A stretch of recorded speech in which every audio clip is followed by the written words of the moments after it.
Dans la vidéo d'aujourd'hui, on va faire une petite analyse d'un texte argumentatif. Mais avant cela, je vous souhaite un excellent Ramadan. Ramadan Mubarak, Inch'Allah. Donc, vous allez écouter le texte ci-dessous. Ensuite, on va commencer notre analyse. Avec l'avènement des médias, radio, télévision, télématique et même informatique, le livre a perdu de son importance. Relégué au second plan, toutefois, il est encore trop tôt pour se prononcer sur sa disparition, car partisans et détracteurs sont là pour en témoigner, et chacun s'active de son côté pour avancer les arguments les plus convaincants. Ceux qui détestent la lecture prétendent que l'acte de lire est avant tout une perte de temps, que l'on pourrait combler par un bon film, une sieste réparatrice, une discussion enrichissante ou une balade bienfaitrice.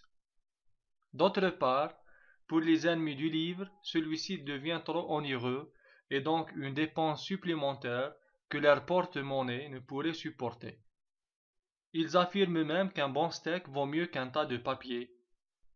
Enfin, les personnes hostiles à la lecture poussent leur appréciation jusqu'à dire que seuls les désœuvrés se rabattent sur le livre dans la mesure où ils ne trouvent rien d'autre à faire.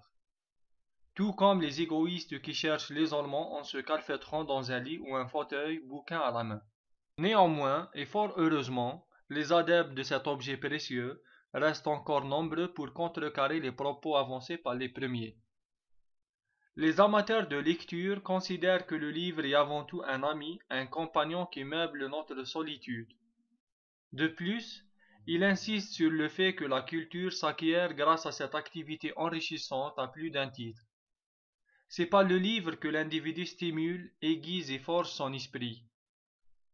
Enfin, disent-ils, quel serait notre niveau de langue sans lecture? De ces avis contradictoires, une conclusion s'impose. Le livre n'est pas près de s'envoler de nos étals. Ses bienfaits sont incommensurables et nul ne pourrait le contester. Il reste le grand témoin de l'humanité et des diverses civilisations qui se sont succédées. François Nourricier, Figaro. Après avoir lu le texte, on va commencer notre analyse.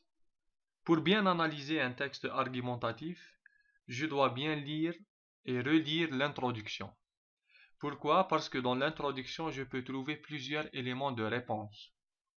Dans le thème de discussion, c'est-à-dire quel est le thème traité par l'auteur dans ce texte, et quel est le plan adopté par l'auteur, c'est-à-dire est-ce qu'il va développer une seule thèse, ou bien deux thèses, ce qui est la thèse et l'antithèse. Donc, revenons à notre introduction, je vais la relire doucement et on va essayer de déceler les éléments de réponse, ces éléments qui sont des éléments clés. Commençons. Avec l'avènement des médias, radio, télévision, télématique et même informatique, le livre a perdu de son importance. Vous avez ici un mot-clé, c'est le livre. Le livre a perdu de son importance. Relégué au second plan. Qu'est-ce qui a été relégué au second plan? C'est bel et bien le livre. On parle toujours du livre. Toutefois, il est encore trop tôt pour se prononcer sur sa disparition. Sa disparition, c'est la disparition de quoi? La disparition du livre. Le ça ici renvoie au livre. Car partisans, les partisans du livre, et détracteurs, c'est les détracteurs du livre, toujours, sont là pour en témoigner et chacun s'active de son côté pour avancer les arguments les plus convaincants. Récapitulons ensemble les éléments importants qu'on vient de dégager. 1. Le thème de discussion. Quel est le thème de notre texte? Donc le thème traité dans le texte est la lecture ou bien le livre. 2. Quel est le plan adopté par l'auteur? Le plan adopté par l'auteur est le plan dialectique. Pourquoi? Parce que dans le texte, vous avez les partisans du livre, d'une part, et vous avez les détracteurs du livre, d'autre part. Donc vous avez une thèse et une antithèse. Commençons par la première thèse développée par l'auteur.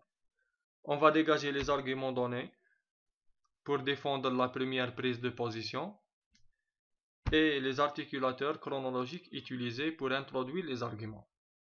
Voyons. Ceux qui détestent la lecture.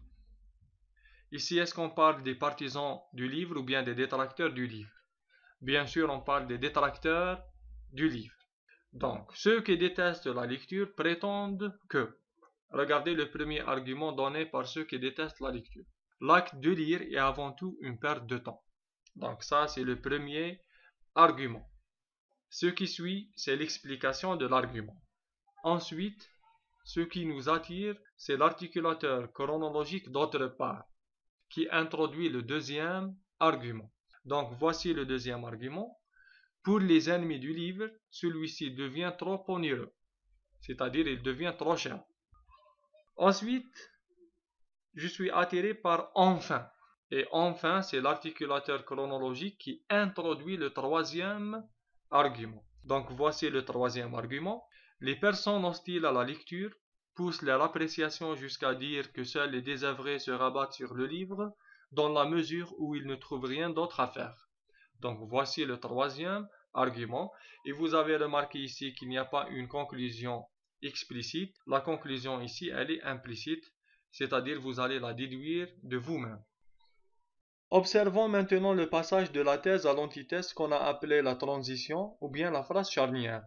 Quand on a fait les notions de base, on a dit que la phrase charnière se forme à partir d'un articulateur logique qui exprime l'opposition, plus directement l'antithèse. On va vérifier tout cela. Observons le passage, donc le paragraphe. Néanmoins, et fort heureusement, les adeptes de cet objet précieux restent encore nombreux pour contrecarrer les propos avancés par les premiers. Le paragraphe commence par néanmoins, et néanmoins c'est un articulateur logique qui exprime l'opposition, que je peux remplacer par mais, cependant, par contre, en revanche, etc. Néanmoins, les adeptes de cet objet précieux, donc, ici directement c'est l'antithèse. La première thèse c'est ceux qui détestent la lecture, c'est-à-dire les détracteurs du livre. L'antithèse, ce sont les adeptes de cet objet précieux. L'objet précieux c'est le livre. Donc, ce sont les partisans du livre. Voyons maintenant les contre-arguments utilisés dans l'antithèse. Vous avez les amateurs de lecture considèrent que, et vous avez le premier argument, le livre est avant tout un ami, un compagnon qui meuble notre solitude. Donc ça, c'est le premier argument utilisé. Ensuite, vous avez l'articulateur qui introduit le deuxième argument. Le deuxième argument est: il insiste sur le fait que la culture s'acquiert grâce à cette activité enrichissante à plus d'un titre. Donc ça, c'est le deuxième argument. Et vous avez en bas du paragraphe, enfin, donc il introduit le dernier argument. Quel serait notre niveau de langue sans lecture? Donc voici les trois arguments utilisés par les partisans du livre. Pour la conclusion, elle est implicite. On arrive à la conclusion de notre texte. Je vais la lire à haute voix. De ces avis contradictoires, une conclusion s'impose. Le livre n'est pas près de s'envoler de nos étals.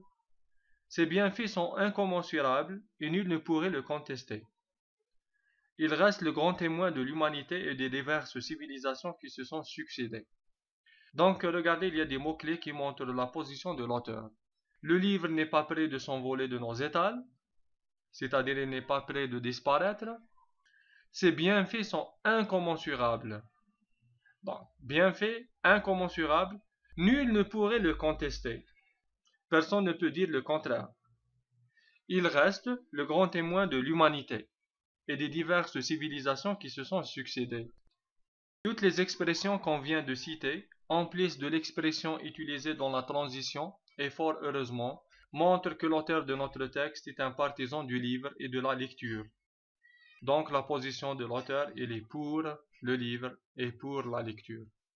Nos chers abonnés, merci de votre fidélité. El-Hatib vous souhaite bon courage et bonne continuation. Merci, à la prochaine vidéo. Ciao.